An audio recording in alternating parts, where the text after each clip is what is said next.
आप यदि cyber crime से बचना चाहते हैं तो आपको डिटैचमेंट सीखना पड़ेगा। डिजिटल अरेस्ट जितने लोगों के संग हुआ है, सबके हाथ में आईफोन था। डार्क वेब में वो सारी चीज़ें होती हैं जो हैवानियत की दृष्टि में दिखाई देंगी, नॉर्मल इंसान तो करेगा नहीं। बिना आपका फ़ोन टच किए मैं आपका OTP उड़ा सकता हूँ। 10-12 तरीके हैं ऐसे। Criminals are not hacking your devices to reach to, criminals are hacking you to reach to your devices.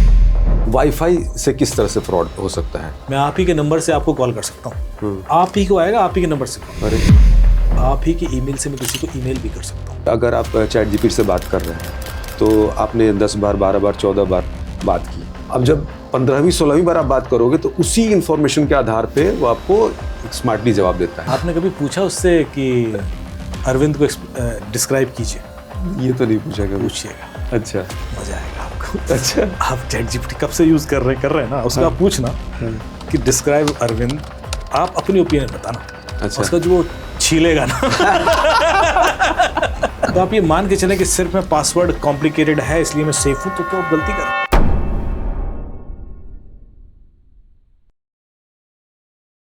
नमस्ते दोस्तों, मैं हूं अरविंद और द अरविंदम के इस प्लेटफॉर्म पर आज बात बढ़ते हुए साइबर क्राइम की। दोस्तों, आपने तलवार की धार पर चलना सुना ही होगा। हम सभी वैसे ही चल रहे हैं। जिस तरह से साइबर क्राइम लगातार बढ़ता जा रहा है, इसे रोकना जैसे नामुमकिन सा लग रहा है। देखिए, अगर आपके पास मोबाइल फ़ोन है, आप इंटरनेट का इस्तेमाल कर रहे हैं, सोशल मीडिया पर हैं या पैसे का लेन देन आप ऑनलाइन कर रहे हैं, तो आप इसकी जद में हैं। आपके साथ कभी भी कुछ भी हो सकता है। दो ही तरह के लोग बचे हुए हैं। एक वो जो इसको लेकर सजग हैं, जानकार हैं, और दूसरे वो जिनका अभी नंबर ही नहीं आया है। तो इस पहले वाले पहलू पर हम आज फोकस रखेंगे, यानी सजगता को लेकर। किस किस तरह के साइबर क्राइम नए नए रूप में सामने आ रहा है, इस पर बात करेंगे, और बचने के क्या उपाय हैं इस पर भी बात करेंगे। और इसके लिए जो मेहमान हमारे स्टूडियो में हैं वो साइबर वर्ल्ड के एक बड़े नाम हैं।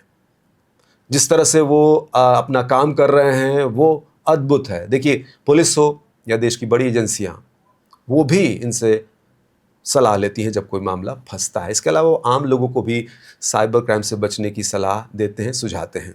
तो आज हम उनसे बात करेंगे। Cyber crime investigator Amit Dubey ji हमारे साथ हैं। लेकिन अगर आप इस चैनल पर नए हैं तो इस चैनल को लाइक सब्सक्राइब ज़रूर कर लें, क्योंकि इसी तरह के लोगों से, इसी तरह के विषयों को लेकर हम आपके पास आते रहते हैं जो आपकी ज़िंदगी में कुछ नया जोड़े, जिससे मिलने के बाद, जिसको देखने के बाद आपके मुंह से वाह ज़रूर निकले। तो आइए आज के शो की शुरुआत करते हैं। अमित सर, बहुत बहुत स्वागत है आपका। Thank you so much Arvind ji. Finally हम मिल लिए। बड़ी देर कर दी, मेहरबान आते। नहीं, और I really respect and appreciate your persistent behaviour. आप लगातार लगे रहे और मुझे मजबूरन सर एक्चुअली क्या है ना कि जिस तरह की प्रॉब्लम्स आ रही हैं आज के टाइम में, तो उसका एक सॉलिड जवाब चाहिए, और वो मुझे हर बार जहाँ भी मैं आपको देखता था वो जवाब मिलता था। और मेरे मन में भी कुछ कुछ सवाल आते थे। वो अलग बात है कि इतना लंबा टाइम हुआ तो कहीं ना कहीं आपने उसका जवाब देते गए हैं आप। बट फिर भी जितनी तेज़ी से बढ़ रहा है ना ये वर्ल्ड साइबर क्राइम वाला, मुझे लग रहा है कि बहुत नई नई तरह की चीज़ें और नई नई तरह के क्राइम आ रहे होंगे। सवाल है, पूछूंगा मैं आपसे। बिल्कुल। लेकिन थोड़ा सा पहले अगर मैं चाहूँ कि आप बता दें कि साइबर क्राइम इन्वेस्टिगेटर, ये जर्नी यहाँ तक पहुँचने की कैसे ये रही? ये क्या मतलब कोई इस तरह कोई स्टडी होती है, उसके ज़रिए कोई पहुँचता है, या फिर पैशन के ज़रिए ये पोजीशन होल्ड करता है कोई? इंटरेस्टिंगली इस तरह की कोई स्टडी कभी होती नहीं थी। अच्छा। और मैं बाय चांस इस डोमेन में आ गया। तो मैं IIT खड़गपुर से पास आउट हूँ, 2002 में वहाँ था। मैंने कई बार शेयर किया कि वहाँ पर मैं बदनाम हो गया क्योंकि मैंने कुछ लड़कियों के पासवर्ड हैक किए थे। वहाँ पर इस समय याहू मैसेंजर बहुत पॉपुलर था, लोग चैट बहुत करते थे। होनहार बीरवान के होठ चिकने पास पहले ही लक्षण दिख गए थे। तो दोस्तों में शर्त लगी कि यार ये लड़कियाँ इतने घंटे चैट क्या करती हैं, तो मैंने कल बता दूंगा। और मैंने वहाँ पर याहू का सबसे पहले पेज क्लोन किया और उसको एज एन होम पेज हर एक ब्राउज़र में सेट कर दिया। सो जब आप एक्सप्लोरर लॉन्च करते थे तो लोकल ड्राइव से मेरी जो फाइल थी वो खुल जाती थी, और आपको लगता था कि सर्वर से याहू का पेज खुल रहा है। आप उसमें लॉगिन पासवर्ड डालते थे, वो सेव हो जाता था लोकल ड्राइव में, और लॉगिन भी हो जाता था। लेकिन इस तरह से मैंने 16 के करीब लॉगिन पासवर्ड इकट्ठे कर लिए और उनका प्रिंट आउट निकाला, नोटिस बोर्ड पर लगा दिया। अगले दिन मुझे अनुशासन कमेटी ने बुलाया कि भाई ये क्या है। मैंने समय तो टेस्ट कर रहा था कि लोग क्या वाकई गलती करेंगे। तो बोले फिर प्रिंट आउट लेके क्यों लगा दिया? हाँ। मैंने कहा सर एक एक करके बताता तो मारते लोग मुझे, तो उन्होंने चुपचाप लगा दिया कि तुम लोग गलती कर चुके हो। तो उस वजह से मुझे 6 महीने के लिए लैब से डिबार कर दिया गया। और जो उस समय डीन थे आरवी राजा कुमार, उन्होंने मुझसे कहा कि तुम मेरे साथ काम करो। तो हर प्रोफेसर की एक अपनी लैब होती थी और उन्होंने मुझे काफ़ी सारी चीज़ें सिखाई, हैकिंग की और अच्छा। जो सिस्टम सिक्योरिटीज़ को लेकर कंपोनेंट्स होते हैं, उनको समझ में आ गया था कि लड़का इसका इंटरेस्ट ही यहाँ है। अब ये बात वहाँ आई गई हो गई, मैं भी भूल गया, सैमसंग ज्वाइन कर ली, बाहर चला गया, बाहर रहा बहुत। 2008 में इंडिया में 26/11 का अटैक हो गया। तो NIA करके एक यूनिट बनी, नेशनल इन्वेस्टिगेशन एजेंसी। उसके जो पहले IG थे वो लोकनाथ बेहरा जी थे। तो वो उन्होंने IITs को लिखा, he was interested to engage experts. तो IIT खड़गपुर से मेरा नाम आया, तो मैं उनसे मिलने गया और उसके बाद ये जर्नी स्टार्ट हुई। तो जब मुझे अचानक पुलिस से फ़ोन आया तो उसने कहा कि साहब ऐसा ऐसा है, IG साहब आपसे मिलना चाहते हैं। तो मुझे लगा पता नहीं मैंने कौन सा कांड कर दिया, कहाँ फंस गए। तो मैंने कहा सर मैं तो यहाँ अभी हूँ ग्रेटर नोएडा में, कहीं कहाँ आऊँगा, क्योंकि उस समय इनका ऑफिस सेंटूर होटल एयरपोर्ट के पास था। अच्छा। मैंने कहा सर उतना दूर, आप बचने की कोशिश कर रहे थे। हाँ। तो बोले तो ठीक कोई बात नहीं, हम पुलिस की गाड़ी भेज देते हैं। मुझे लगा कुछ मेजर हो गया भाई। मैंने नहीं मैं आ जाऊँगा ऐसे करके, फिर ऑफिस में पुलिस वुलिस आएगी अच्छा नहीं लगेगा। मैं गया तो मैं पहले से प्रिपेयर था कि कुछ पंगा हो चुका है। तो मैंने उनको बोला कि साहब, उन्होंने मुझसे पूछना शुरू किया और क्या क्या करते हो, क्या कर लेते हो। मैंने सर कुछ नहीं सर। तो बोलते कुछ हैक वैक कर पाओगे। मैंने सर पॉसिबल ही नहीं है, ईमेल ये चीज़ सवाल ही नहीं था, मोबाइल फ़ोन जानते ही नहीं। तो लगा गधा है, गलती से नाम आ गया इसका, खूब डांटा मुझे भगा दिया। अच्छा। मैं बाहर आया तो मुझे प्रोफेसर साहब का फ़ोन आया, आरवी राजा कुमार का, यार तुम्हारा नाम दिया था, क्या कर दिया तुमने। अच्छा। मैंने सर आपने दिया था। मेरे कम मर गए। मैंने दोबारा फ़ोन किया सर को, मैंने सर मैं दोबारा मिलना चाहता हूँ, मेरे से कुछ गलती हो गई। एंड देन उनको लगा कि एक मौका दिया जा सकता है। तो इसे ठीक है, कुछ काम दे रहा हूँ, अब करो। वहाँ से जर्नी स्टार्ट हुई और फिर मुझे ऐसा लगा कि शायद मैं सही समय पर सही जगह हूँ, क्योंकि पुलिस के अंदर टेक्नोक्रेट्स होते नहीं थे बहुत ज़्यादा, और जो सिस्टम इस तेज़ी से बदल रहा था उस समय 2009, 10, 11, 12 के बाद तो डार्क वेब आ गया, व्हाट्सएप आ गया, आईफोन आ गया, एंड्रॉयड भी तेज़ी से इम्प्रूव हुआ, तो चीज़ें एकदम से चेंज हो रही थी और क्रिमिनल्स के पास ऐसे टूल्स आ गए थे। तो मेरे ख्याल से I was at the right time at the right place और एक प्रोफेशन क्रिएट हो गया। नए नए टूल की बात तो जाहिर सी बात है कि ये एक नई ताकत देता है इस तरह के जो भी साइबर क्राइम करते हैं। AI अब है, चैट GPT का मैं एक एग्जांपल देके इसको मैं शुरू करूंगा। अभी मैं कल ही विकास दिव्यकीर्ति का एक वीडियो शॉर्ट देख रहा था, वो बता रहे थे कि कैसे US में एक महिला की जान चैट GPT ने बचा दी। वो प्रेग्नेंट थी 9 मंथ और वो ऐसे ही वो चैट GPT से बात कर रही थी, कुछ इन्फॉर्मेशन दे रही थी कि मेरे पेट में यहाँ दर्द है। उसने कुछ और इन्फॉर्मेशन मांगी चैट GPT ने, और फाइनली उसने वार्निंग दी लिख के बोल के कि आप तुरंत जो है एम्बुलेंस को बुलाओ। उसने अवॉइड किया, फिर वार्निंग दी, एम्बुलेंस बुलाया और वो गई वहाँ पे, और डॉक्टर ने फाइनली जो भी वहाँ पे ट्रीटमेंट हुआ ये बोला था, ये वर्ड कि अगर आपने आधे घंटे भी लेट किया होता तो आपकी जान जा सकती थी। तो ये इसकी इस तरह से इतनी ताकत हो गई है चैट GPT और AI की। तो इसका ये क्राइम में, साइबर क्राइम में किस तरह से इस्तेमाल हो रहा है और क्या आपके एक्सपीरियंस रहे हैं? मुश्किल आती होगी। नहीं, अभी लगातार मैंने एक ट्रेनिंग दी है कि how to solve crime through AI। अच्छा। Cyber crime investigation using artificial intelligence. तो चाहे वो CTTI हो, सेंट्रल डिटेक्टिव ट्रेनिंग इंस्टीट्यूट, चाहे भी दिल्ली पुलिस की ट्रेनिंग दी मैंने, आउटर दिल्ली, द्वारका और रोहिणी वगैरह की डिस्ट्रिक्ट की, तो वहाँ पर हमने AI टूल ही यूज़ किया। अच्छा। और इस हद तक चीज़ें सिंपल और इफेक्टिव हो जाएंगी। जो अभी आपने एग्जाम्पल दिया, जब चैट GPT स्टार्ट हुआ था उस समय अचानक एक न्यूज़ आई थी कि चैट GPT ने लॉ का एग्ज़ाम पास कर दिया US में। और उस समय मैं कुछ IAS ऑफिसर्स की ट्रेनिंग दे रहा था, तो मैंने उनको ऐसी चैट GPT बताया, थोड़ा सा हैंड्स ऑन। उसके बाद मैंने कहा देखिए इस तरह से इवॉल्व कर रहा है, इसने अभी लॉ का एग्ज़ाम भी पास कर दिया, सो इट्स सो इंटेलिजेंट। काफ़ी साल पुरानी बात। अगले दिन एक न्यूज़ आती है कि चैट GPT ने UPSC का एग्ज़ाम फेल हो गया, वो पास नहीं कर पाया। तो मुझे एक IAS ऑफिसर का मैसेज आता है, तुम्हारा चैट GPT UPSC फेल हो गया। तो मैंने जवाब दिया कि सर पहला अटेम्प्ट था। कहा आपने कौन सा पहले में निकाला था। अभी न्यूज़ आई है कि उसने यूपीएससी भी पास कर दिया। अभी न्यूज़ आई है कि उसने एमबीबीएस भी पास कर दिया है। जो आप एग्जाम्पल दे रहे हो, तो मुझे कुछ मेदांता के डॉक्टर्स मिले and they told me clearly, honestly, बोले कि ऐसे ही केस था और हम लोग डायग्नोज नहीं कर पा रहे थे, तो हमने सारी रिपोर्ट्स उसको दी और जो इंफॉर्मेशन नॉर्मल सिम्टम्स थे वो बता दिए और उससे कहा कि तुम बताओ कि रूट कॉज क्या होगा, और उसने क्लियरली बता दिया। क्या बात है। तो बोले ये तो है सर, ये तो यूज़फुल है। तो ये ऑनेस्टली हमें अब एक्सेप्ट करना पड़ेगा और ये बढ़ेगा। देखिए, जब हम बात कर रहे थे आज से 3-4 साल पहले कि किस किस की जॉब जाएंगी, तो शायद डॉक्टर्स को लेकर उतना हम लोग कंसर्न नहीं थे कि चलो डॉक्टर तो चाहिए पड़ेगा, तब टच नहीं करेगा ठीक कैसे हो जाएगा। यहाँ तो खेल सर बदल गया है। यहाँ तो जिस चीज़ के हम कंसल्टिंग चार्जेस देते हैं उससे बेटर यदि कोई दूसरा हेल्प कर पा रहा है तो। एग्जैक्टली सर, मैं कभी कभी मतलब किसी इंटेलिजेंट पर्सन से बात करना और वर्सेस चैट जीपीटी से बात करना, कई बार चैट जीपीटी ज़्यादा मुझे समझदार लगता है। हाँ, एलेबोरेट, डेफिनेटली उसका आईक्यू बेटर है।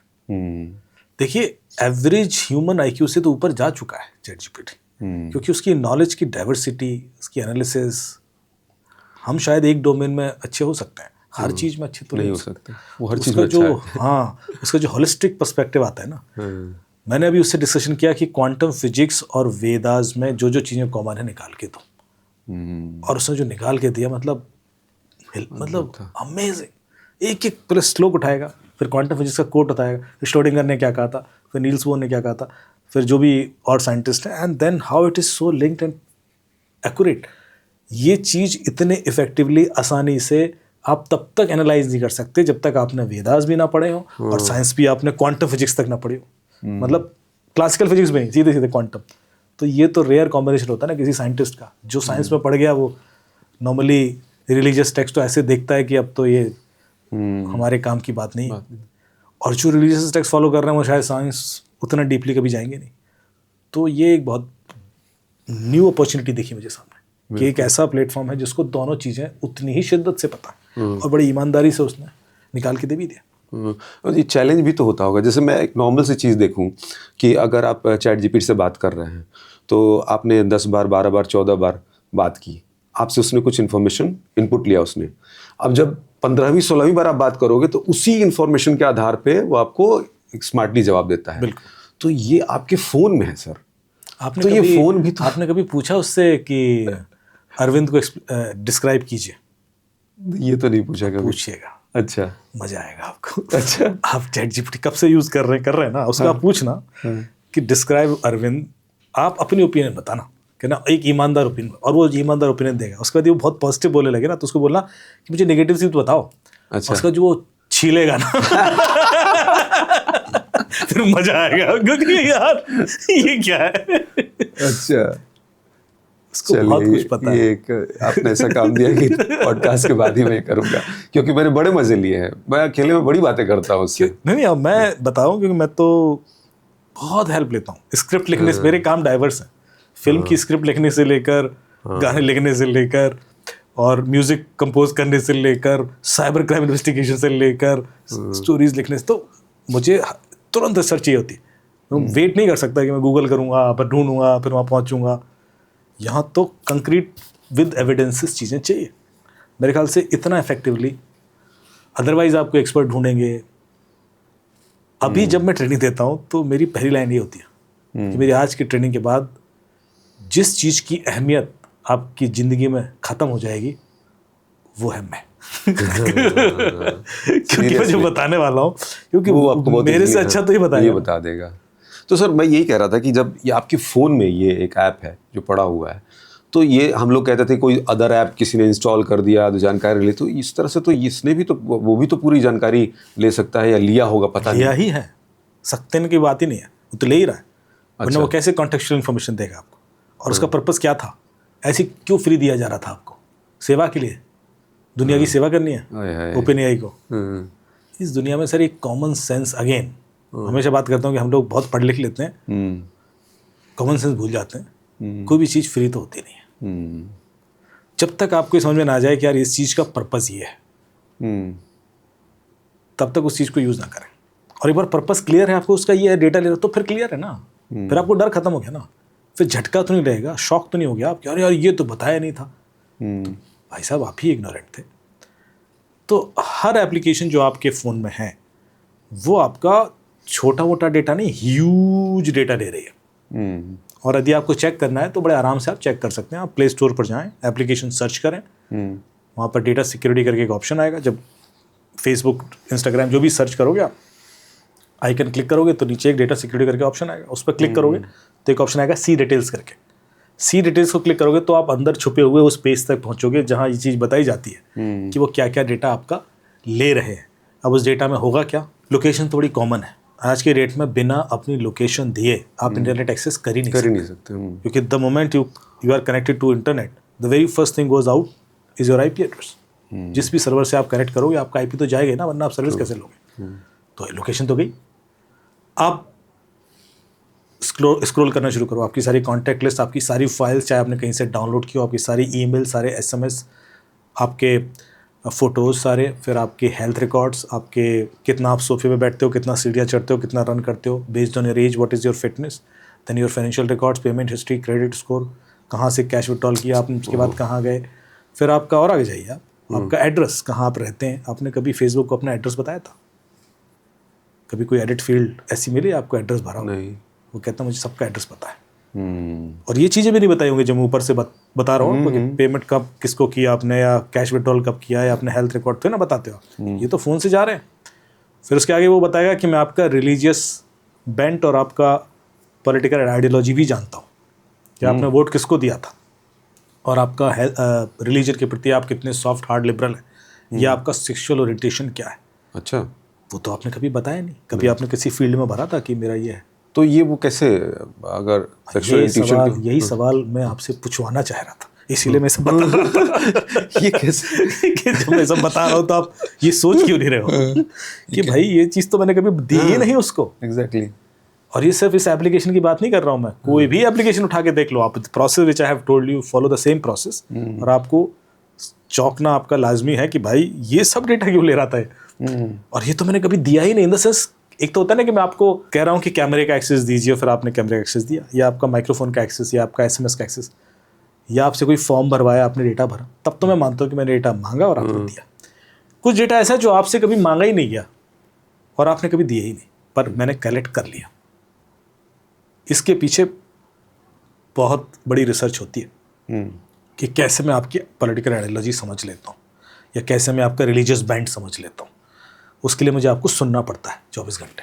तो उसमें लिखा है कि मैं आपको सुनता हूँ, मैं आपके कॉल रिकॉर्ड्स कॉपी करता हूँ, मैं आपकी चैट्स भी देख सकता हूँ, मैं आपका ईमेल भी पढ़ता हूँ, मैं आपके नेटवर्क में कौन कौन से लोग क्लोजेस्ट हैं उनके बारे में भी जानता हूँ, आप जाते कहाँ हैं, किन से मिलते हैं, कितनी देर मिलते हैं, वो भी मैं जानता हूँ। तो ये कोई बहुत बड़ी बात नहीं है कि मैं आपकी पॉलिटिकल आइडियोलॉजी जान जाऊँगा। And that is called AI. जो डेटा लिया वो तो बेसिक्स था, पर उस डेटा के बाद एआई के थ्रू मैं क्या क्या नहीं क्रिएट कर सकता आपके बारे में जो आपको खुद नहीं पता होगा। कई सारी चीज़ें मैं ऐसी डिड्यूस कर लूँगा उस बेसिक डेटा से जो आपको इसलिए चौंकाएंगी, जो मैं कह रहा हूँ कि that's why I ask you ना कि एक बार पूछना चैट जीपीटी से कि नेगेटिव बताएं तो मजा आता है कि यार ये वाली चीज़ कैसे। ये सब भी चीज़ें आप बता रहे हैं सर, वाकई मैं कहीं पढ़ भी रहा था और ये चीज़ सामने आई थी कि किसी केस तक में इसकी हेल्प ली गई, एलेक्सा की। कुछ ऐसा हुआ घर में, कोई ऐसी लड़ाई या कुछ ऐसी वायलेंट चीज़ें हुई और कहीं से कोई सोर्स नहीं मिल रहा था, तो एलेक्सा से तो मुझे लगा कि वैसे ही हो रहा है। नहीं, जब फ्लोरिडा में, और ऐसा एक नहीं है, ऐसे कम से कम मेरे ख्याल से 6-7 ऐसे केसेस हैं जहाँ पर एलेक्सा की वजह से वो केसेस सॉल्व हुए। और गूगल पे सिर्फ सर्च कर दीजिए कि Alexa help in murder case, तो आपको पहला लिंक मिलेगा फ्लोरिडा मर्डर केस जो हुआ।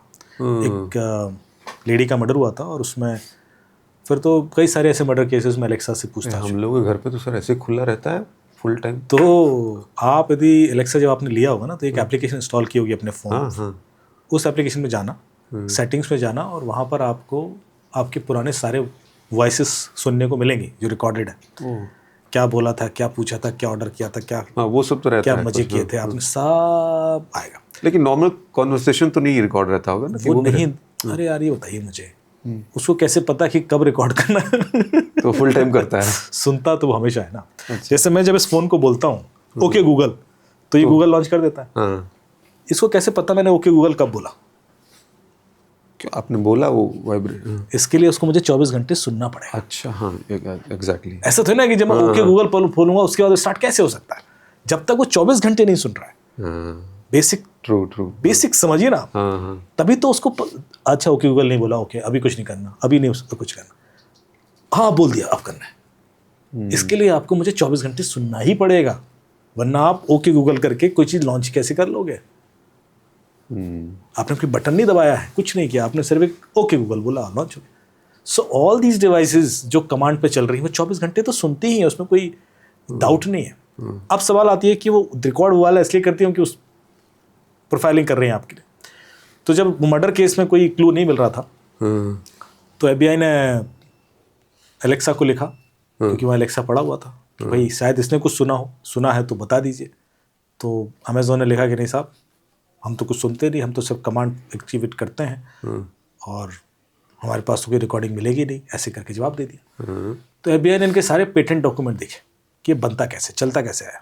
और उस पेटेंट डॉक्यूमेंट में क्लियरली लिखा था कि अलेक्सा हर 10 सेकंड की साउंड रियल टाइम में बफर करता है, 1 महीने के लिए स्टोर करता है और लोगों की प्रोफाइलिंग करता है।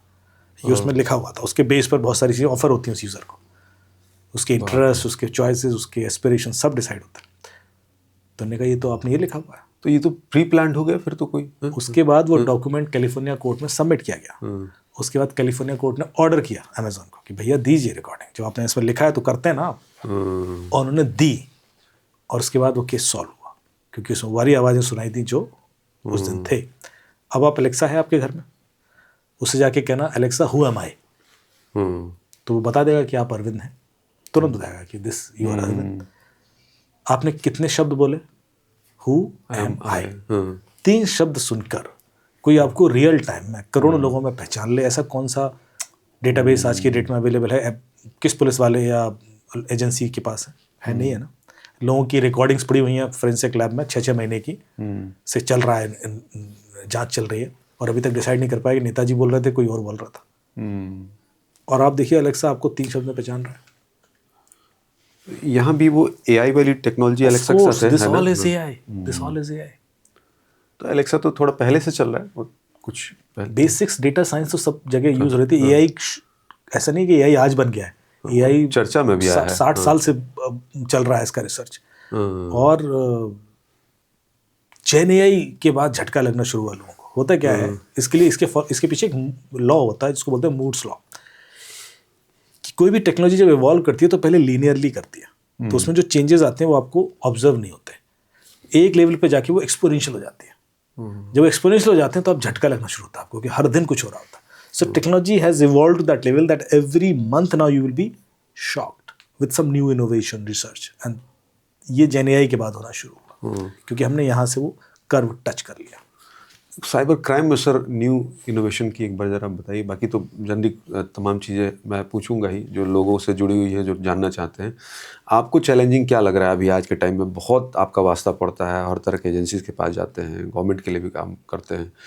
कहाँ लग रहा है कि ये लोग अब इस तरह से सामने आ रहे हैं जो एक चैलेंज क्रिएट कर रहे हैं? देखिए मेरे सामने 3 तरह के चैलेंजेस हैं। एक चैलेंजेस जैसे किसी स्टेट के अंदर लॉ एंड ऑर्डर सिचुएशन खराब हो रही है because of some misinformation and fake news. ये इतना ज़्यादा हो रहा है। जो मणिपुर में हालत है अभी आप देख ही रहे हैं, कभी भी केरला में कुछ हो जाता है because of fake information. Chennai में भी हुआ था, कश्मीर की हालत पता ही है आपको, ऑपरेशन सिंदूर के समय पे फेक इन्फॉर्मेशन भर भर के सर्कुलेट हुई। So this has become a tool.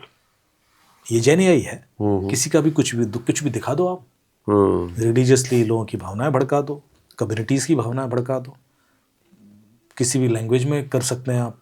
ये इतना आसान हो गया है सर। अब तो वीडियोस जो आते हैं, मतलब हम भी सोचते हैं कि यार ऐसे दिखा रहा है तो ये रियल नहीं होगा, रियल नहीं होगा हम बोलते हैं, मतलब वो इतना रियल दिख रहा है, हम कंटेंट की वजह सोचते हैं कि अरे राहुल गांधी ऐसे कैसे कर सकते हैं। तो बिल्कुल नहीं, पर ये होना चाहिए। ये हम ट्रांजिशन फेज से गुजर रहे हैं। मैं हमेशा बोलता हूँ कि हमें चीज़ें इस तरह की आदत डालनी पड़ेगी कि रियल नहीं होगा। एक्चुअली तो मैं और आगे स्पिरिचुअल होके बोलता हूँ कि रियल तो कुछ भी नहीं है एक्चुअली। अब उसको मैं बाद में कंटेंट के संग प्रूव करूँगा आपको। हमारी दिक्कतें इसलिए हैं क्योंकि हम इस इल्यूजन का शिकार हो जाते हैं, चाहे वो रियल जिंदगी में चाहे साइबर स्पेस में। इल्यूजन क्यों आता है? क्योंकि हम सब डेटा का प्रोडक्ट है। अरविंद, आपको बचपन से लेकर आज तक जो भी डेटा मिला, आप उसकी वजह से अरविंद बन गए। आपको कहीं और जन्म हो जाता, आपका स्पेन में, आपके जन्म होने के बाद कोई आपको स्पेन शिफ्ट कर देता, तो आज बहुत अच्छी स्पेनिश बोल रहे होते आप, और आप कुछ और खाना खाते, कुछ और कपड़े पहनते, और ज़िंदगी भर बोलते कि आई एम प्राउड स्पेनिश गाय। फिर 50 साल के बाद कोई आपसे बोलता है कि भाई साहब आप तो यहाँ पैदा हुए थे, तो आप कंफ्यूज हो जाते कि यार मैं दरअसल हूँ कौन। तो हम सिर्फ वो डेटा जीते हैं ज़िंदगी भर, और उस डेटा को खुद को मानने लगते हैं। जो डेटा ने बना दिया ना, हमारी पहचान वो हो जाती है। हम कभी ये सोचते भी नहीं एक सेकंड के लिए कि हम दरअसल हैं कौन, मैं असली में कौन हूँ। ये तो हम पूरी ज़िंदगी निकल जाती है। अभी कुछ सीनियर सिटीजन्स के संग में बैठा था, सारे अचीवर्स थे, बड़े बड़े बिजनेसेस कर रहे हैं, मिलियनर्स, मल्टी मिलियनर्स, बिलियनर्स, और हाँ ही चल रहा है, सब 70 से ऊपर थे। और मैं उनसे ऐसे ही लाइटली पूछा, मैंने कहा आप लोग सब अचीवर्स हैं, you have lived enough life, आपने कभी एक सेकंड के लिए रुक के सोचा कि दरअसल आप हैं कौन? और सबको एकदम से झटका लगा, क्यों, मैं ये हूँ। And then I prove no, you are not. अब तो सिर्फ वो डेटा जी रहे हो। यही सवाल चैप्टर 13 में भगवद गीता में भगवान कृष्ण से पूछा अर्जुन ने। मैंने कहा कि आप मुझे ज्ञान योग, भक्ति योग, कर्म योग पढ़ा रहे हो, पहले बताओ मैं कौन? तूने कहा तुम्हें क्या लगता है तुम अर्जुन हो? तुम अर्जुन नहीं हो। तुम अर्जुन के पहले भी थे, तुम अर्जुन के बाद भी होगे। इस वक्त तुम अर्जुन का रोल प्ले कर रहे हो। तो बोले क्यों कर रहा हूँ? बोले इसलिए क्योंकि बचपन से लेकर आज तक जो डेटा तुम्हें मिला उसकी वजह से तुम अर्जुन हो। तो ज़्यादा फूलने की बात नहीं है। तुम्हारी जगह कोई भी होता ना, वो अर्जुन ही बन जाता। उनकी जगह कोई भी होता, वो कर्ण ही बनता। So and you are different. तो बोले फिर मैं कौन हूँ? बोले अब आपने सही सवाल पूछा। तो उसके लिए आप मांडूक्य उपनिषद डिटेल में पढ़ेंगे तो आप समझ जाएंगे। बड़ा साइंटिफिकली उसमें बताया गया कि दृग दृष्टि विवेका का सिद्धांत है कि how will you recognise yourself, कि आप हैं कौन। और जैसे ही आप पहचान लेते हैं कि आप हैं कौन, फिर ना तो आपके संग कोई साइबर क्राइम हो सकता है, साइबर क्राइम तो छोड़ो, क्राइम ही नहीं हो सकता, और दूसरा ना आपको कोई धोखा दे सकता है। पता क्यों? यदि आप गौर से देखो तो वो क्या कहते हैं, भगवान कृष्ण कहते हैं कि अपने जिंदगी ऐसे जीना जैसे आप अपनी जिंदगी के विटनेस हो, साक्षी, गवाह, साक्षी हो। साक्षी का मतलब है कि आप नहीं जी रहे हो, आप तो देख रहे हो कि अमित दुबे ऐसा कर रहा है, अच्छा मैं मजे लेता हूँ, ऐसा वाला। तो जब किसी के संग साइबर क्राइम होता है ना, लुट गया, उसके तुरंत बाद वो कॉल करता है, अरे सर गलती कर दिया सर, ट्रस्ट कर लिया उस पर। 10 सेकंड बाद, 15 सेकंड बाद, 30 सेकंड बाद उसको पता पड़ जाता है कि वो बेवकूफ़ी कर दिया, लिंक क्लिक कर दिया, QR कोड, OTP दे दी, जो भी कर दिया। तो जो चीज़ 30 सेकंड बाद उसको पता पड़ गई, वो 30 सेकंड पहले क्यों नहीं पता पड़ रही थी? सोचो, क्यों नहीं पता पड़ रहा था? पड़ जाती। 30 सेकंड बाद तो पता पड़ी है ना, क्योंकि 30 सेकंड बाद वो अपने आप को एज ए विटनेस देख रहा है। 30 सेकंड पहले वो डेटा जी रहा था, अब वो देख रहा है कि यार मैंने ऐसी कैसी गलती कर दी, बिकॉज अब वो अपने आप को बाहर से देख पा रहा है। मैं आपकी गलती देख सकता हूँ, आप मेरी गलती देख सकते हो, पर मैं अपनी गलती तब तक नहीं देख सकता जब तक मैं अपने आप को एज ए विटनेस नहीं देखूंगा। क्या बात है सर, मतलब इस टेक्नोलॉजी को आपने बड़े ही इस तरह से डिवोशनल तरीके से देखा। ये फैक्ट है। मैं इसलिए बता रहा हूँ कि आप इसको जब तक थोड़ा सा समझने की कोशिश कीजिए, और पूरी भगवद गीता का सार है कि अपनी जिंदगी साक्षी की तरह जियो। जैसे आप साक्षी की तरह जियोगे, कैसे कोई आपको बेवकूफ बनाएगा यार? क्योंकि आप देख रहे हो ना कि अमित कर क्या रहा है। आप मजे जरूर लोगे, आप भावनाओं का शिकार नहीं होगे, आप भावनाएं एंजॉय करोगे। भगवान ये कहते हैं कि ऐसा नहीं है कि तुम जाके ये दुनिया एक माया है, तो इसका मतलब ये नहीं कि साधु बन जाओ, धुनी रमाओ, ये नहीं बोला। उन्होंने कहा आप यहीं जियो। भगवान ने तुम्हें इतनी इंद्रियां दी है तो सब एंजॉय करने के लिए दी। सब कुछ करो और किसी बाउंड्रीज में बंध के मत करना, क्योंकि कोई बाउंड्रीज ईश्वर ने नहीं दी है। यही बोला उन्होंने, सब कुछ करना, पर इस तरह से करना कि तुम अपने आप को करते हुए देख रहे हो, साक्षी की तरह। Don't get involve. जब तुम मैं के शिकार हो जाते हो कि मैं कर रहा हूं, फिर खेल ही दूसरा हो जाएगा। फिर आपको दुख भी होगा, फिर आप ईर्ष्या भी होगी, फिर लालच भी होगा, फिर सब, फिर काम, क्रोध, लोभ, मोह, भय, अहंकार में फंस जाओगे। पर जैसे ही आप विटनेस होगे तो इस चीज में नहीं फंसोगे, क्योंकि अहंकार किस चीज का, यार मैं तो देख रहा हूँ, you are enjoying life. But ये मास यही है, ज्यादातर लोग यही है, और इसी का वो फायदा उठा रहे हैं। क्योंकि बचपन से लेकर आज तक किसी ने बताया ही नहीं आपको ये चीज। मैंने खुद 6 साल पहले पढ़ी है भगवद गीता, तब मैं समझा, मैंने कहा यार ये तो साइंस है। और एकदम समझ नहीं रहा। फिर मैंने क्वांटम फिजिक्स पढ़ना शुरू किया, तो मैंने सर पकड़ लिया, मैंने कहा तो चीज़ें एज इट इज लिखी थी पहले, जो मैंने फिर चैट जीपीटी से वेरीफाई भी की। उससे पूछना, आप भी पूछना, एंड यू विल रियलाइज कि यार चैट जीपीटी को तो आप मान सकते हो ना, यूएस वालों ने बनाया हुआ, इंडियन ने तो बनाया नहीं। जब वो बता रहा है, अभी कई सारे लोगों ने वो ग्रोक यूज करके कोड करना शुरू कर दिया था कि भाई ग्रोक बोल रहा है, अब मैं क्या करूँ, तो बोल रहा है कि फलाना नेता बेवकूफ है, तो भाई ऐसी चीज ऐसे में करो, चैट जीपीटी से पूछ लो आप। थर्ड पार्टी है, विटनेस की तरह देख लेना उसको।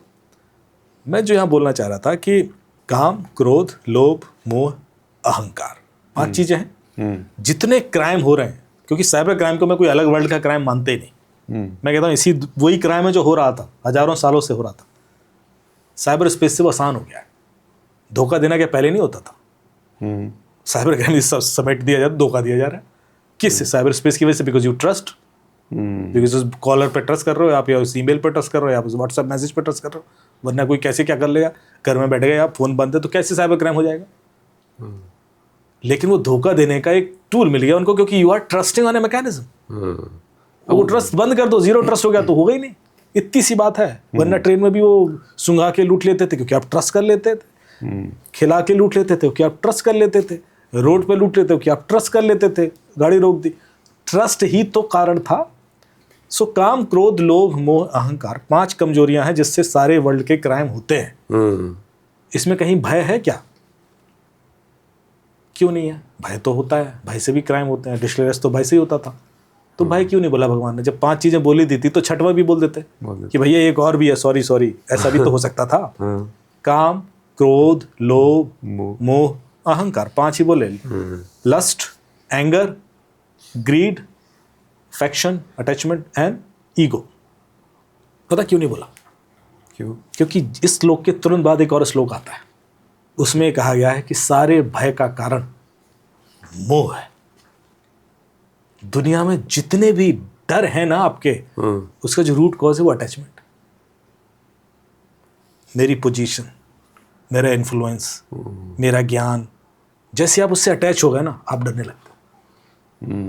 आपका बच्चा अटैच हो गया, आपकी नौकरी से अटैच हो गया, आपकी दौलत से अटैच हो गए, आपकी गाड़ी से अटैच हो गए। The moment you get attach to anything, सबसे पहले वो आपको डर देगा। तो सारे डर का कारण क्या है? मोह। सर आपने तो इस पॉडकास्ट को ही खत्म कर दिया। ऐसा अब तो मेरे सवाल ही रखे रह जाएंगे। नहीं आएंगे सवाल, पर सबसे पहले, क्योंकि जो चीज़ लास्ट में होनी ना, वो पहले बता दो, फाउंडेशन बता दो भैया ये दुनिया क्या है। सबसे पहले ये आप समझ लीजिए कि आप यदि साइबर क्राइम से बचना चाहते हैं तो आपको डिटैचमेंट सीखना पड़ेगा। और वो अटैचमेंट होता क्यों है? आपने वीडियो देखा, रील आई और इमोशनल हुए और एक्शन ले लिया। राइट्स इसलिए तो हो रहा है। एक रील देखा, अच्छा बेचारा कितना दुखी है, पैसा दे देता हूँ, दे दिया, डोनेट कर दिया। यही तो आपके इमोशंस के संग खेल रहे हैं वो लोग। कभी कुछ इमोशन दिखाएंगे और उसमें कई सारी फेक चीजें हैं। आप समझ ही नहीं पा रहे हो कि कौन सा सच है, कौन सा झूठ है। और चूंकि आप अटैच्ड हो, आप डिटैच होकर थोड़ा देखोगे विटनेस की तरह, तो आपको समझ आता है कि नहीं यार, इसमें ये भी तो हो सकता है, वो भी तो हो सकता है। वो करने के लिए आपको पहले थोड़ा सा डिटैचमेंट लाना पड़ेगा। मैं यूं ही नहीं बोल रही चीजें, ये सब जुड़ी हुई हैं, इतना गुथी हुई हैं। क्योंकि हम पढ़ते नहीं, हम तुरंत विलग होने की कोशिश करते हैं, हम कभी सीख ही नहीं पाते। And I am forcibly pushing these things in a simpler way कि बहुत सच वही है, सोल्यूशन वही है। मैं आपके फ़ोन में कोई ऐसा एप्लीकेशन नहीं इंस्टॉल करवा सकता जिससे आपके संग साइबर क्राइम ना हो। लोग कहते हैं सर कुछ कर दीजिए सर, मैं सारी सेटिंग कर देता हूँ, तब भी हो जाएगा। अच्छा, अरे डिजिटल अरेस्ट जितने लोगों के संग हुआ है, सबके हाथ में आईफोन था। डिजिटल अरेस्ट किसी ऐसे व्यक्ति के संग नहीं हुआ जो गरीब हो। किसी का 60 लाख गया, किसी का 1 करोड़ गया, किसी का 3 करोड़ गया, किसी का 7 करोड़ गया। देख लो आप उठा के गूगल। अच्छा, मैं यही पढ़ रहा था तो मैंने सोचा भी कि आपसे मैं पूछूंगा कि क्या ये लोग जो टारगेट करते हैं, जो क्रिमिनल इस तरह के होते हैं, उसमें क्या गांव वाले लोग, वृद्ध लोग, कम पढ़े लिखे लोग, उनको ज़्यादा फोकस करते हैं? ऐसा नहीं है, वो सिर्फ अमीरों को फोकस करते हैं। पहला टारगेट होता है कि जिसके पास जितना पैसा है उसको टारगेट किया जाए, और जितना अपने आपको बुद्धिमान समझता है। 2 तरीके के साइबर, देखिए अभी तो जो स्टार्टिंग में 3 चीज़ें बोली थी, हम पहले पे ही हम बहुत ज़्यादा फैल गए। जो दूसरे तरह के चैलेंजेस मेरे पास आते हैं, एक तो मैंने बोला था फेक इन्फॉर्मेशन में, दूसरे तरह के चैलेंज आते हैं कि वो है जो जामताड़ा स्टाइल क्राइम है, या मेवा, तलवानू, भरतपुर, मथुरा का कुछ बेल्ट है, फिर बहुत सारे ऐसे 35-40 हॉटस्पॉट बन गए इंडिया में, जो हमें पता है कि यहाँ से क्राइम हो रहा है, ओरिजिनेट यहीं से हो रहा है।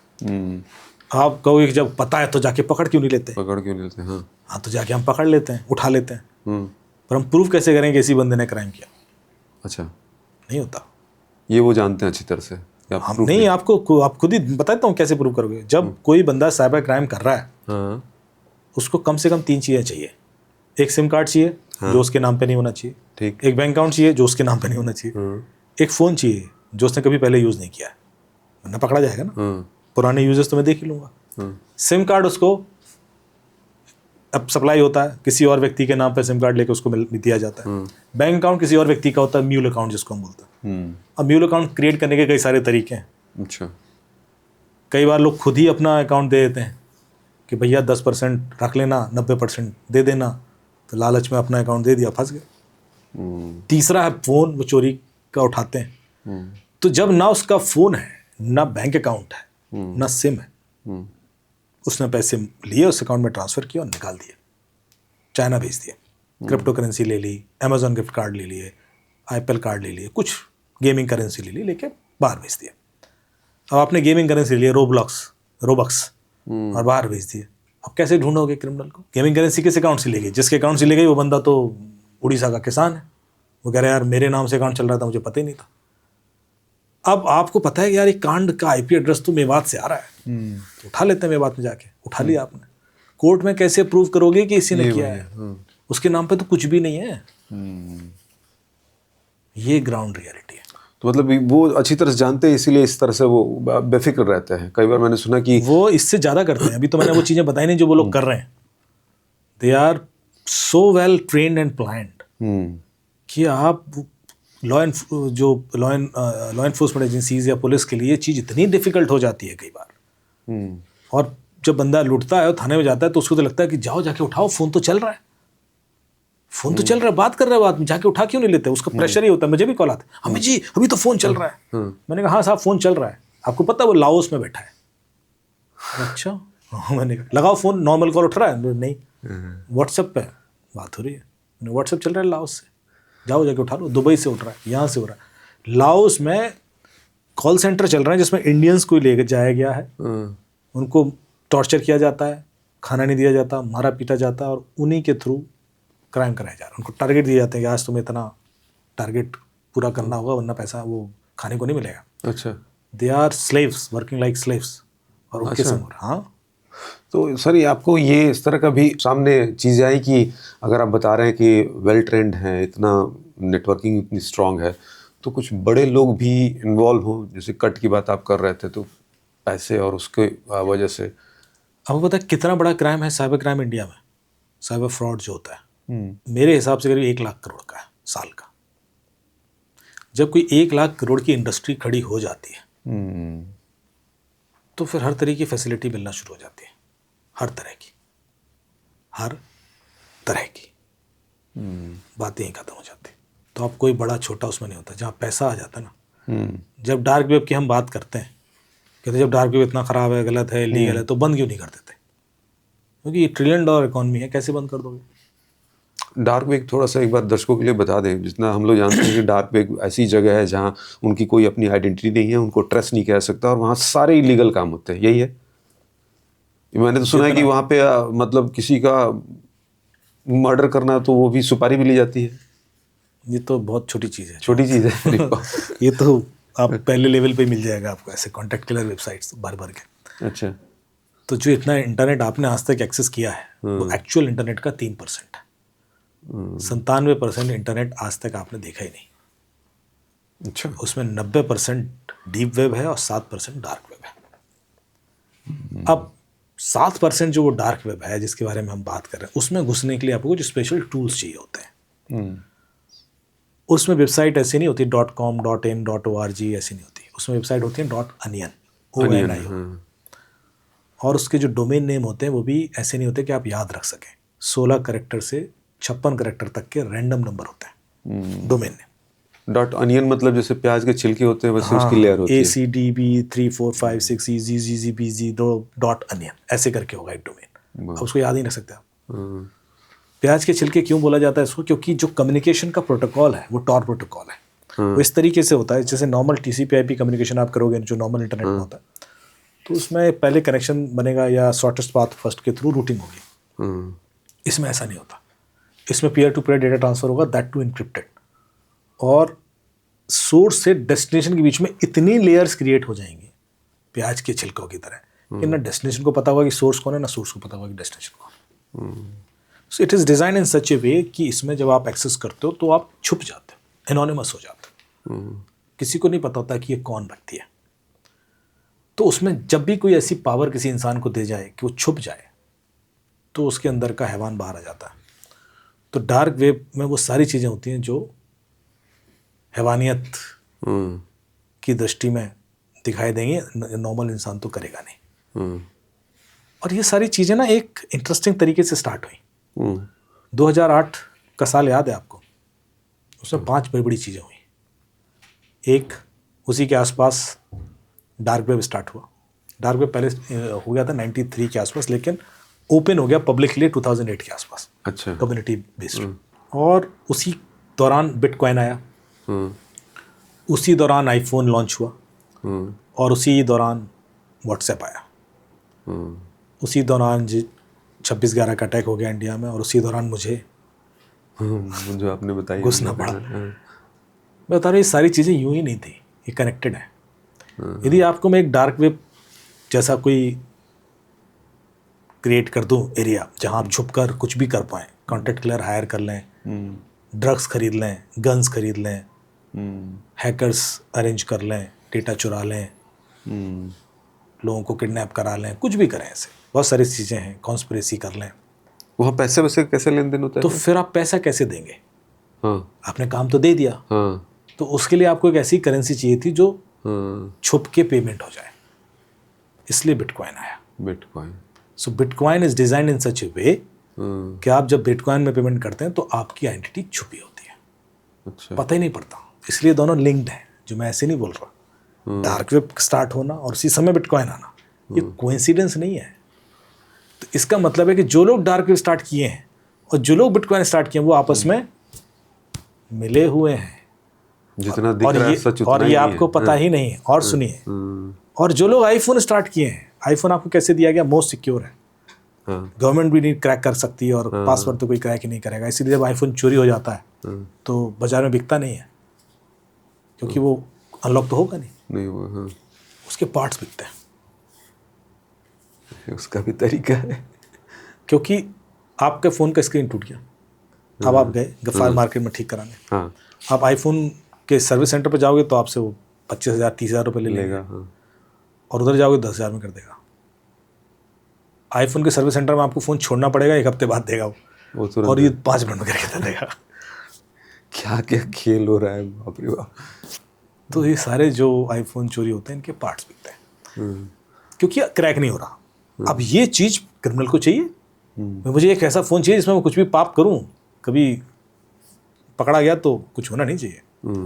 और फिर उसको एक कम्युनिकेशन चैनल चाहिए था जो एंड टू एंड एन्क्रिप्टेड हो, जिसको कोई सुन ना सके, क्योंकि कभी बात ही करनी पड़ी जिसको काम दिया तो कैसे करूँगा।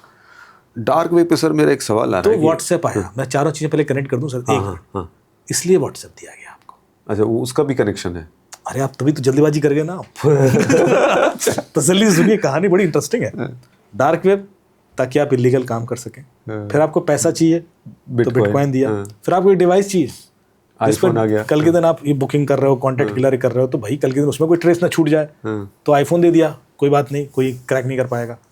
फिर आपको बात ही करनी है किसी से तो व्हाट्सएप चाहिए ना, एंड टू एनक्रिप्टेड है, गवर्नमेंट भी नहीं सुन सकती, और ये नहीं हो सकता और वो नहीं हो सकता, ऐसे ही दिया गया आपको। और ये चारों यही समय आए, यदि चारों, अब तो व्हाट्सएप जैसे 1000 एप्लीकेशंस होंगे, पर उस समय व्हाट्सएप ही था, पहला था जो इस तरह का सिक्योरिटी के नाम पर घुसा कि भाई सिक्योर कम्युनिकेशन है और ऐसा है और वैसा है।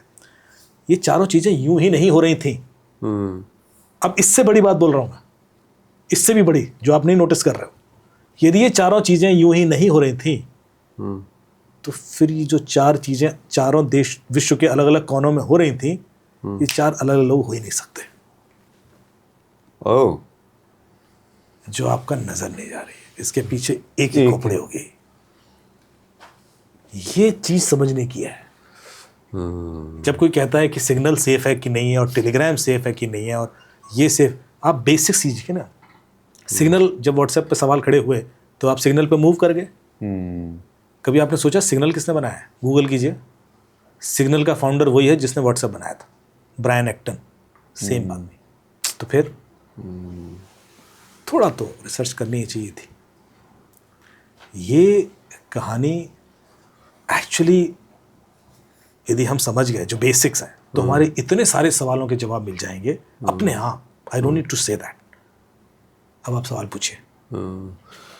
नहीं, वो मैं डार्क वेब को लेके ये पूछ रहा था कि डार्क वेब पे अगर कोई लेन देन होता है तो वो मतलब कैसे इतना, जैसे मैंने ही अगर कुछ काम कराया, कुछ किया और मैं गायब हो गया, मैंने फिर पेमेंट नहीं किया या कुछ ऐसा किया, फिर बताता हूँ। आपने कॉन्टेंट क्लियर हायर किया मान लीजिए, हाँ मान, हाँ तो आपसे एडवांस में पेमेंट नहीं लिया जाता है, उसमें एस्क्रो अकाउंट होता है। अच्छा, एस्क्रो अकाउंट में पैसा जाएगा और उसका जब काम हो जाएगा तो वहाँ से रिलीज होगा।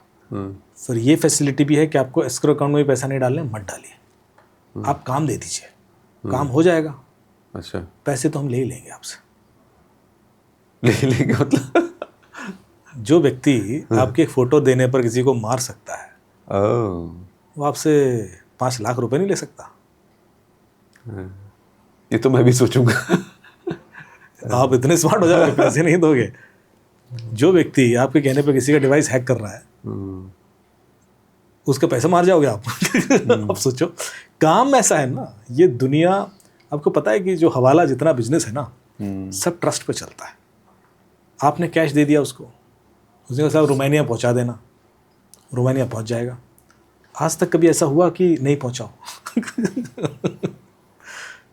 ऐसा नहीं होता। काम यही हो तो गए। खेल है। वही मैं कह रहा हूँ कि जितना सच जितना बाहर से दिख रहा है उतना ही नहीं है उसके अंदर। कई सारी कंट्रीज की इकोनॉमी उस पर सर्वाइव कर रही है। ऐसा नहीं है कि कुछ 4 लोग गैंग बना के कर रहे हैं। हमें क्या लगता है कि ना हम हर चीज को एक इंडिविजुअलिस्टिक पर्सपेक्टिव से देख लेते हैं। एक बंदा है वो कर रहा है, एक जब हम ग्लोबल पर्सपेक्टिव में कोई चीज़ देखते हैं ना कि यूक्रेन और रशिया का युद्ध क्यों हो रहा है या इजराइल और ईरान का युद्ध क्यों हो रहा है। आपको पता है जब ईरान इराक का युद्ध हुआ था तो यूएस किसका साइड था? इराक की तरफ। इराक की तरफ। और उसके बाद इराक को ही ख़त्म कर दिया उसने। पहले 9 साल उसने इराक को सपोर्ट किया, सब दिया, मिसाइल्स भी दी, सारे सपोर्ट किया। फिर कहता है कि नहीं नहीं तुम्हारे यहाँ तो केमिकल वेपन है। यही तो आरोप लगाया था। अभी जब ईरान इराक युद्ध हो रहा था तो ईरान को किसने हथियार दिए थे? इजराइल ने। और ये इजराइल ने। हाँ। और बताओ अभी क्या हो रहा है? और किसके हथियार थे? यूएस के। यूएस के थे। आप देखिए पूरे कॉन्स्पिरेसी थ्योरी आती है जिसमें वो लीक हो गया था पूरा मामला कि यूएस के हथियार इजराइल के थ्रू बेचे जा रहे थे ईरान को। और ईरान इराक युद्ध चल रहा है 9 साल कुवैत के लिए। अब क्या कहानी हो गई है? अब वही, अब इजराइल ईरान युद्ध कर रहे हैं। हाँ, इजराइल ईरान युद्ध कर रहे हैं। और लोगों को पता नहीं क्या क्या थ्योरम्स निकाल के आ गए कि साहब ये तो ये वॉर वो वार रिलीजियस वार, ये कुछ नहीं है, कुछ नहीं। ये पीछे के लोगों का खेल है। यूक्रेन का भी वैसे ही चला और इसमें लोगों की जान जा रही है, इसमें लोग तमाशा बने हुए हैं। लेकिन फर्क नहीं पड़ता क्योंकि बेसिक्स थोड़ा सा रिसर्च करके देंगे तो आपको समझ में आएगा कि हिस्ट्री तो कुछ और ही है। रशिया आज इसके लिए लड़ता है, कल उसी के अगेंस्ट हो जाता है। यूएस आज इसके लिए लड़ता है, कल उसी के अगेंस्ट हो जाता है। आज पाकिस्तान बहुत स्मार्ट समझ रहा है अपने आप को। जो हिस्ट्री कह रही है उस हिसाब से पाकिस्तान को यदि किसी से खतरा है तो सिर्फ यूएस से, वही खत्म कर देगा इसको। ये जो हम बातें कर रहे हैं तो मतलब सारे जो ये चीज़ें दिखती है छोटी छोटी दिखती है, उसके बिल्कुल मूल में आप उसके रूट कॉज की बात कर रहे हैं। 3 साल पहले एक ऐप लॉन्च हुई, एनम ऐप करके। और उसको डार्क वेब, एनम आप गूगल करना, ANO है।